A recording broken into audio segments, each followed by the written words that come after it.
Kung sa kuha, di jud ko o yun nga namirma ning mga congressman sa pagpa-impeach sa ato ang BP Sara.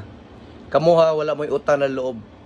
Grabe ang pagtabang ni Inday Sara sa inyo ha, sa atong BP, para lang may anak mo. Kana yung posisyon karon, siguro wala ni tabang ang ato ang Inday Sara Duterte, dili mo mahimong congressman. Mong ayaw gid mo pagpataka og ingana ang istorya. Kay ngano, nay madawat? Aw, unsa man naron nga gi-adjourn naman mo diha sa Senado.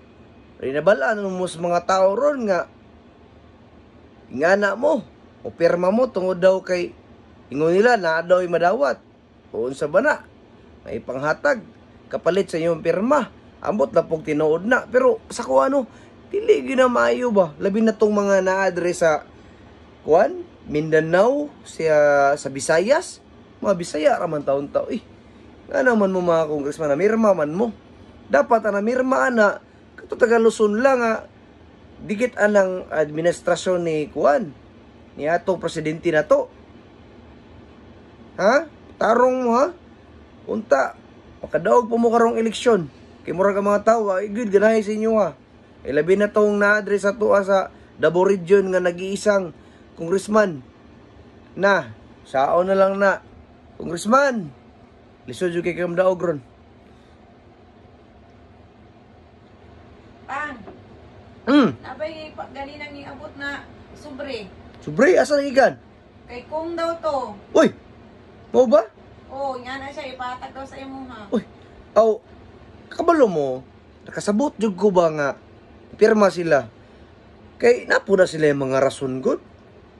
Ayaw na mo kasuko. Ibuto na to na silang tarong. Labi na nang nasa Davao del Sur, si Kung Kagas, atong ibutar kay takabalo sa rason na nago niya. Ay sus, sabta na lang. Magsinabtanay na lang ta. Dili na ta magaway-away. Kita ramang gyapon re. Si BP Sara gani o magi nasuko kamo na noon. Mudagan magi na si kuano kanang congressman des Davao del Sur, si Kung Kagas. Ayaw na lang na ninyo awaya ha. Ako si Untoy, ang ulala ng Davao. Buangyo sa inyo ha. Magsinabtanay tanan. Magsinabtanay ta ha. Klaro na ha. Magsabtanay ta. Sabtanay.